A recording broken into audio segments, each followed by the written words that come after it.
Querido queijólatra, você já parou para pensar quantos tipos de queijos existem em todo o mundo? Já parou para pensar se dá para fazer qualquer tipo de queijo em qualquer lugar do mundo? Quais são essas características básicas que distinguem um queijo do outro? Será que dá para fazer queijo bom só na Europa ou aqui no Brasil também? Eu vou te ensinar hoje quais são essas principais diferenças entre as famílias queijeiras. Eu sou Elvio Rocha, especialista em queijos, e seja muito bem-vindo no canal O Queijólatra. Se você gosta de queijos como eu, ativa o sininho, deixa o seu joinha e compartilhe com quem ama queijo como nós dois. Por que um queijo tem mofo azul, o outro tem mofo branco?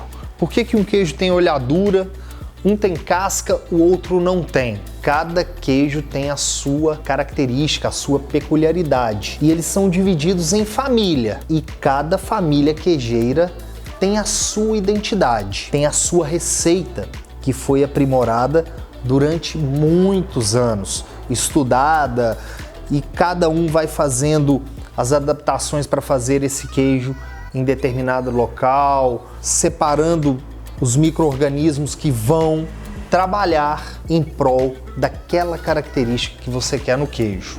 Para se fazer um queijo, a gente precisa de basicamente 4 ingredientes, que é o leite, o fermento, as bactérias, que vão fermentar esse leite, o coalho, que é uma enzima, e sal. Se eu tenho esses 4 ingredientes para fazer receitas diferentes, criar queijos de famílias diferentes, eu vou mexer nestes pilares. Cada um vai doar uma característica, vai passar alguma informação para transformar o queijo naquele queijo que você quer. E é super fácil você entender isso. Cada tipo de leite, cada padrão de leite é usado para fazer um tipo de queijo. Cada fermento, cada tipo de bactéria, cada cepa é usada para fazer um tipo de queijo. O coalho é basicamente o mesmo, a quantidade de sal também altera. A gente vai brincando, vai ajustando esses patamares desses 4 componentes. Para que fique bem claro para você entender essas diferenças e saber depois identificá-las, eu vou usar 2 queijos que estão nos extremos.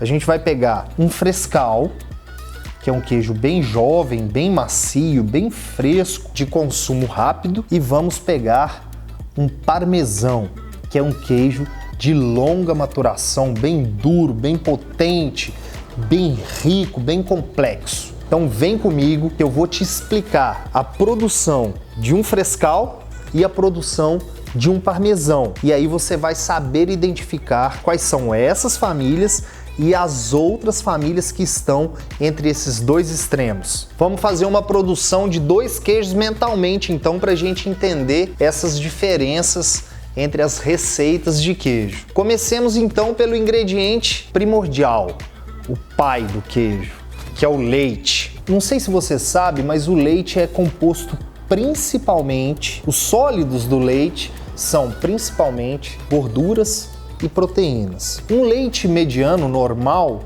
de uma raça de gado normal, tem ali em torno de 3 e pouco por cento de gordura. Isso é uma gordura ok, por exemplo, para a gente fazer o nosso frescal. Mas, para fazer um parmesão, por exemplo, ela já é excessiva. Então, para o frescal, a gente vai continuar com esse leite, e para fazer um parmesão, a gente vai dar uma desnatada nesse leite. A gente vai tirar um pouco de gordura, porque a gordura vai atrapalhar no processo de maturação desse queijo. O parmesão não pode ter tanta gordura, então a gente vai fazer um desnate e passar o leite para um percentual próximo de 2% para a gente fazer o parmesão. Então a gente tem um leite para fazer o frescal de 3 e pouco e temos um leite para fazer o parmesão de 2% de gordura. Colocamos o nosso leite lá no tanque de fabricação. Um tanque para fazer o frescal e um tanque para fazer o parmesão, beleza? Na sua cabeça, um tanque com um leite a 3 e pouquinho de gordura, um tanque para fazer o parmesão com algo próximo 2% de gordura. O que eu vou adicionar agora? Eu vou adicionar os trabalhadores, eu chamo os trabalhadores do queijo, são os fermentos, são as bactérias acidoláticas que vão transformar a lactose em ácido lático.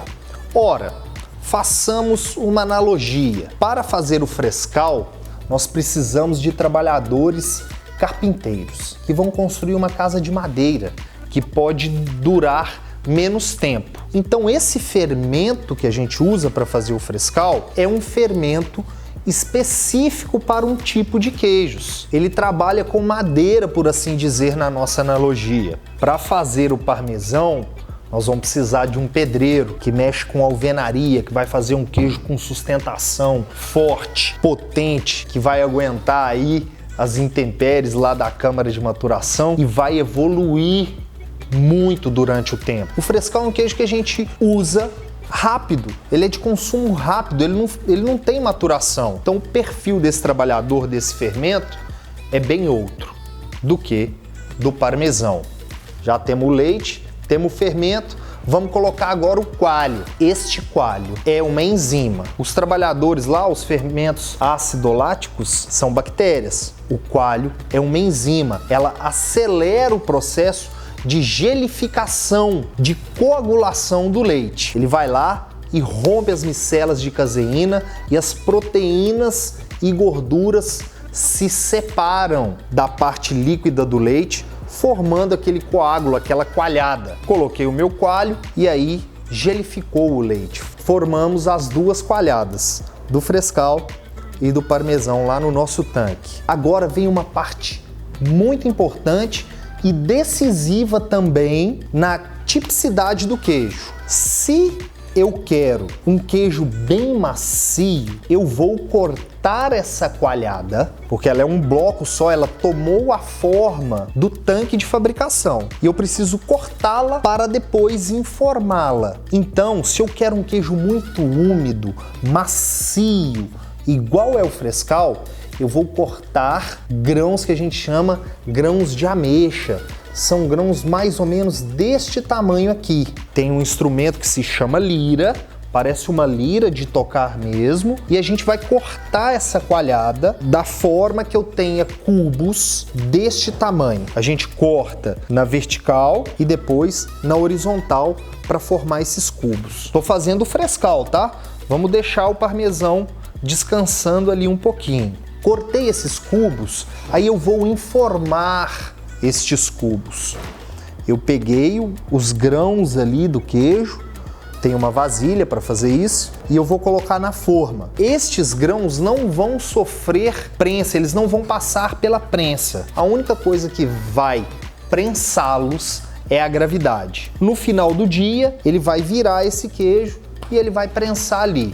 Vai passar por uma salmoura. A salmoura é uma piscina de água saturada de sal. Ou então pode fazer salgar seco também, ou salga lá no leite no início. E aí esse queijo está pronto para o consumo. Você pode embalar ele no outro dia e vender. Terminamos o nosso frescal, tá? Vamos passar agora pro parmesão. Ele tá lá coagulado, tá aquele gelzão no nosso tanque aqui, aquela gelatina. Vamos começar a quebrar a massa, a cortar a massa do parmesão. Se para um frescal, que eu quero muita umidade, eu usei um grão deste tamanho, que é um grão de ameixa, para fazer um parmesão eu vou usar um grão do tamanho de um grão de arroz, bem pequenininho. E além de quebrar muito, né? Então, se no frescal eu fui uma vez com a lira para cá e depois uma vez para cá, no parmesão eu vou várias vezes em todos os sentidos para quebrar esse grão bem pequenininho, do tamanho de um grão de arroz. No frescal eu queria reter umidade, no parmesão eu quero expulsar essa umidade. E só a quebra não é suficiente. Eu vou ter que aquecer esse grão para que aconteça um fenômeno que a gente chama de cinerese, que é a expulsão do soro do interior do grão. E aí eu vou elevando essa temperatura até 52 graus para cozinhar esses grãos, rolar a cinerese e vou mexendo esses grãos bruscamente para que eles transfiram a umidade do interior deles para fora. E aí depois eu vou informar esses grãos, vou prensá-los bastante, muito mesmo, muita força ali em cima para unir esses grãos, para expulsar um pouco de soro também, que ficou ainda entre os grãos. Vou colocá-lo na salmoura por vários dias, mais ou menos uns 7, 10 dias. Depois ele vai para uma câmara de secagem e ainda vai para maturação por 12 meses para que ele desenvolva ali as suas características organolépticas. Quanta diferença, não é mesmo? Um frescal eu consigo fazer num dia e um parmesão eu levo um ano para que ele fique pronto e chegue aí na sua mesa com as características necessárias de um parmesão. Então, recapitulando, hein? Quais são os 4 principais ingredientes, quais são os pilares que a gente altera para diferenciar uma receita da outra? É o padrão do leite, são os trabalhadores lá que eu brinquei do carpinteiro e o pedreiro, né? Cada fermento tem uma aptidão. O coalho, que muda um pouco, mas 99% é o mesmo coalho. E o sal, se salga mais ou se salga menos. Poxa, Elvio, você falou só de 2 queijos e eles são tão extremos. E os queijos que estão intermediários aí? Eu tenho certeza absoluta que se você fizer um pouquinho de esforço, você já vai conseguir identificar. Vamos supor um queijo meio firme, semiduro que a gente chama. Por exemplo, a gente tem aqui no Brasil o queijo do reino. Se ele não é tão mole, nem tão duro, você já sabe que o trabalhador dele é algo entre o carpinteiro e o pedreiro. Você já sabe que o grão dele é algo no meio termo entre o frescal e o grão de arroz. Você já sabe que ele não vai ficar pronto num dia, mas que ele vai precisar de uma maturação média. Um Minas padrão, que pela legislação tem que ter aí 21 dias de maturação. Ele não é um frescal, nem um parmesão, nem um queijo do reino. Ele é mais ou menos isso aqui, ó, um grão que a gente chama de azeitona, do tamanho de azeitona. É isso mesmo, tá, pessoal? São só referências. E ele passa por uma maturação de 21 dias. Agora, tem um negócio que eu quero mostrar para vocês, que são os fungos que são ou adicionados durante o fabrico do queijo, ou esses fungos invadem, povoam o queijo porque eles estão inseridos no ambiente de cura. São os queijos de mofo branco, você já conhece, brie, camembert, ou os queijos de mofo azul, como o gorgonzola, o roquefort, stilton, fourme d'Ambert. Tem vários queijos azuis aí pelo mundo. Tem um outro fermento que também chama muita nossa atenção, que é esse que faz essa olhadurazinha aqui. O pessoal vai dar um enfoque para mostrar para vocês, que é um fermento que a gente chama de propiônico, né? Ele produz um gás durante a maturação do queijo, não é lá no fabrico, que estica a massa e forma essas olhaduras côncavas e brilhosas, como você viu aqui nesse queijo. Gente, vocês já têm conhecimento suficiente para saber por que um queijo é diferente do outro. Eu quis abordar aqui esse tema de uma maneira bem didática, bem simples, porque é simples, sim, entender quais são as famílias queijeiras. Foi um prazer ter você aqui. Se inscreva aqui no canal, toda semana tem novidade.